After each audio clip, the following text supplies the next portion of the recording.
Bienvenue dans cette nouvelle édition de l'Africa Tonight. Au sommaire, fin du sommet Russie-Afrique à Sotchi. Ces 23 et 24 octobre, les dirigeants africains ont été reçus par le président russe Vladimir Poutine. Moscou déterminé à faire son grand retour économique sur le continent. Le ministre français des Affaires étrangères Jean-Yves Le Drian en visite au Cameroun. Il a été reçu par le président camerounais Paul Biya. Les conclusions du dialogue national, les défis sécuritaires et la relance de la coopération entre les deux pays ont été abordés. Et le Rwanda se dote de son premier port terrestre ouvert, un projet de 80 millions de dollars, fruit d'un accord de concession d'une durée de 25 ans signé avec les Émirats arabes unis. Il s'agissait du premier sommet Russie-Afrique. Plus de 40 dirigeants africains ont répondu à l'appel du président russe Vladimir Poutine à Sotchi. Une rencontre de 2 jours où il a été question du renforcement de la coopération économique. Moscou qui veut doubler d'ici 5 ans ses échanges avec le continent. Le regain d'intérêt pour l'Afrique n'est pas nouveau puisque les exportations russes vers le continent ont doublé en moins de 4 ans. Et face à l'Europe, aux États-Unis et à la Chine surtout, déjà partenaire des pays africains, la Russie mise sur un nouveau modèle de coopération. Écoutez à ce propos l'analyse de Boubacar Ba. Vous savez qu'il y a les Européens qui sont là depuis, c'est séculier, depuis des centaines d'années. Vous avez la présence chinoise qui est très importante. Vous avez l'Inde aussi. Et puis vous avez la Turquie qui essaye aussi de prendre des parts de marché. Donc la Russie vient de très très loin. Maintenant, il faudrait savoir aujourd'hui, est-ce qu'elle a les moyens de prendre une position plus intéressante? Oui, elle a une possibilité d'intégrer déjà les anciens pays qui ont déjà eu des rapports avec elle lors du RSS. C'est des pays qui sont peut-être plus enclins à venir. Et puis, elle a un avantage. Ce n'est pas un pays colonisateur. Elle n'a pas les rapports que l'Europe a avec les pays africains, et si elle dispose de moyens financiers conséquents, elle peut y arriver. Mais aujourd'hui, il faut savoir quand même que la Chine dispose de moyens financiers extrêmement importants, et je ne suis pas sûr que la Russie ait ces moyens financiers. Donc la Russie prend des bonnes parts de marché, elle peut faire reculer la part de l'Europe, mais d'ici à ce qu'elle prenne le premier plan, je n'en suis pas vraiment sûr. L'ancien ministre ivoirien de la Jeunesse, Charles Blé Goudé, de nouveau poursuivi par la justice après la Cour pénale internationale. C'est désormais le tribunal d'Abidjan qui se saisit de son dossier. L'affaire a été reportée au 30 octobre 2019 et un énième rebondissement que ses avocats disent ne pas comprendre. Reportage de notre correspondant Olivier Conin. Nouvelle poursuite judiciaire contre Charles Blé Goudé en Côte d'Ivoire. L'ancien ministre de la Jeunesse de l'ex-président Laurent Gbagbo est à nouveau poursuivi par la justice. Les chefs d'accusation portent sur des crimes commis contre les prisonniers civils et militaires.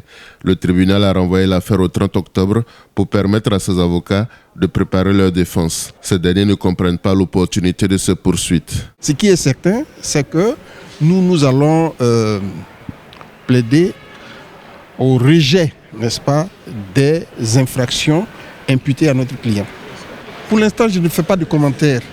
Voilà. J'attends que l'audience se tienne, qu'on débatte de toutes les questions que soulève le dossier. Ce nouvel épisode judiciaire contre Charles Blé Goudé, président du COJEP, Congrès panafricain pour la justice et l'égalité des peuples, est dénoncé par ses partisans. Ceux-ci appellent cependant au calme. Il a fait 14 mois ici à la DST.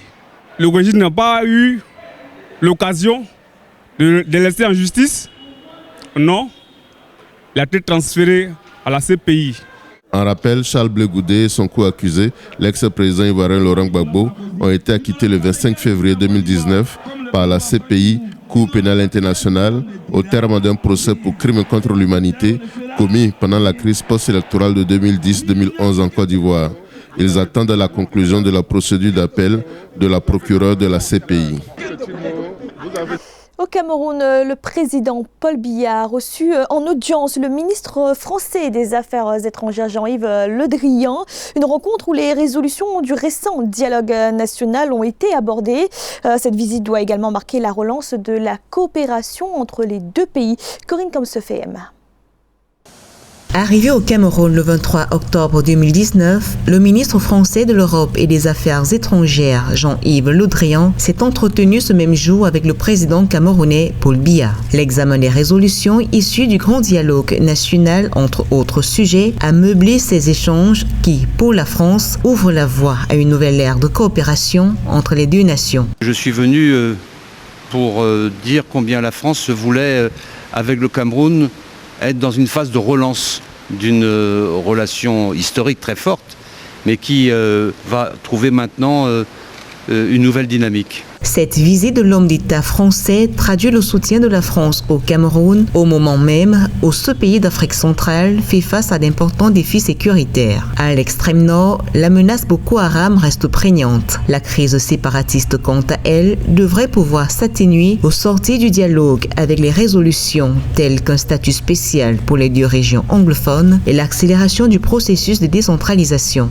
Nous souhaitons accompagner les efforts de paix, d'apaisement qui ont été développés depuis quelques jours, depuis quelques semaines, en particulier à la suite du grand dialogue national, pour que le Cameroun retrouve sa sérénité. Nous avons pour cela beaucoup d'atouts, l'expérience de notre collaboration depuis de nombreuses années, mais aussi le fait que nous avons aussi l'expérimentation de la décentralisation. La rencontre entre les chefs d'État français et camerounais à Lyon le 10 octobre 2019, couplée à cette visite du chef de la diplomatie française, symbolise un rapprochement entre ces deux États. Rapprochement qui devrait renforcer le partenariat économique. Le ministre Le Drian a également prévu dans son agenda une rencontre avec les entrepreneurs français et camerounais.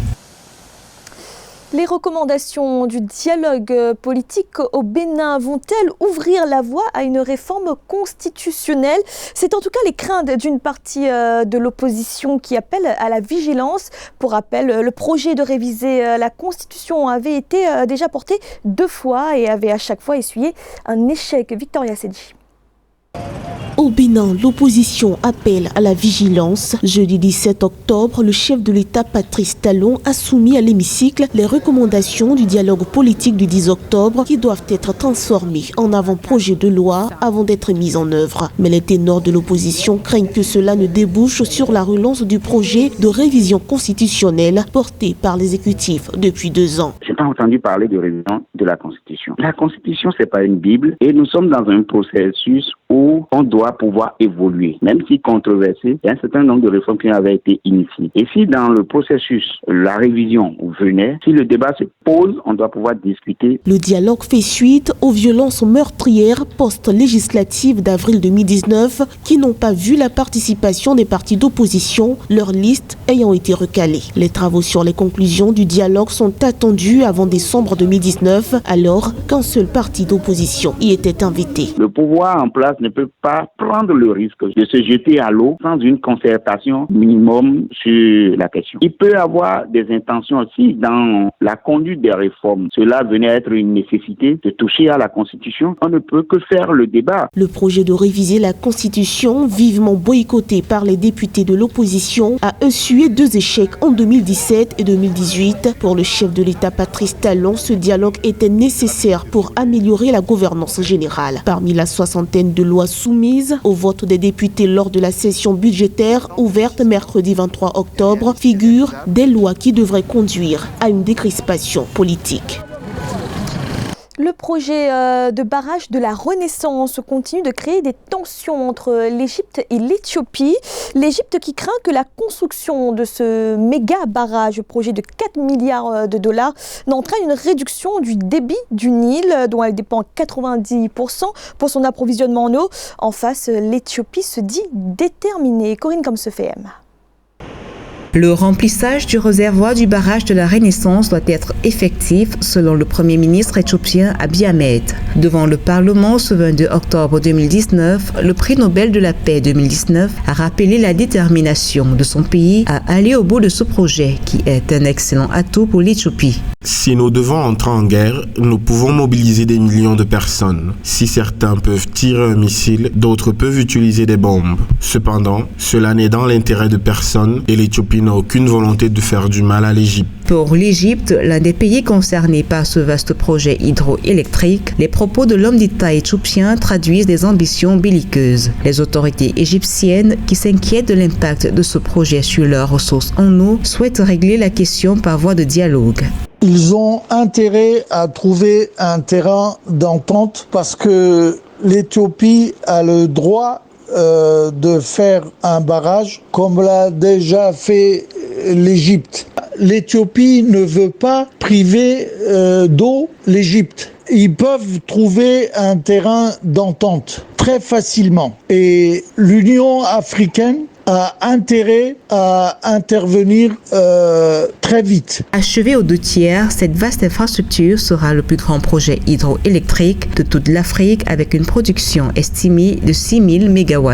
Cette retenue d'eau sur le Nil bleu pourrait affecter la ressource en eau au Soudan et en Égypte, des pays traversés par le Grand Nil. C'est la première infrastructure de ce genre dans la région. Le Rwanda va se doter de son premier port terrestre ouvert.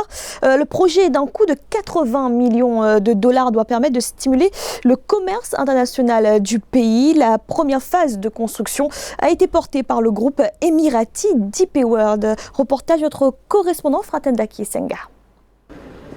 Inaugurée ce 21 octobre 2019 par le président de la République Paul Kagame, la Kigali Logistics Platform est la plus grande installation de manutention intérieure du pays des 1000 collines et la première de ce genre dans la région. Située à Kigali, la capitale du Rwanda, ce port devrait stimuler le commerce international du pays et offrir un potentiel concurrentiel sur les marchés étrangers. C'est vrai qu'il nous faut des partenariats d'affaires et des politiques bien développées, mais ils n'ont d'impact qu'avec la construction des infrastructures nécessaires. Avec le lancement de ce port, le Rwanda remplit petit à petit sa part du marché de se connecter au plus grand marché de 1,2 milliard de consommateurs sur le continent africain et au-delà. Construit sur 90 000 mètres carrés, le port dispose d'un parc de manutention de frais pour les conteneurs et 640 000 tonnes d'espace d'entreposage. La première phase de construction aura coûté 35 millions de dollars aux investisseurs émiratis Dubai Ports World. La plateforme logistique de Kigali, qui est parfaitement située au cœur du centre de production et de consommation, servira comme porte d'entrée des ports de Mombasa et Dar es Salaam. Le Rwanda peut soutenir l'augmentation des transactions commerciales et industrielles, et cela requiert un système de logistique moderne, efficace, muni de services clés comme le transport, le stockage, les autorisations transfrontalières, la distribution de fret et un système de paiement. Le projet de port terrestre du Rwanda coûtera au total 80 millions de dollars. L'installation aura des fonctions similaires à certains ports maritimes, y compris les services de dédouanement. C'est le fruit d'un accord de concession d'une durée de 25 ans signé entre le Rwanda et les Émirats arabes unis en 2016. C'était le journal de la rédaction. Merci de l'avoir suivi. Retrouvez dans un instant une nouvelle édition de l'information.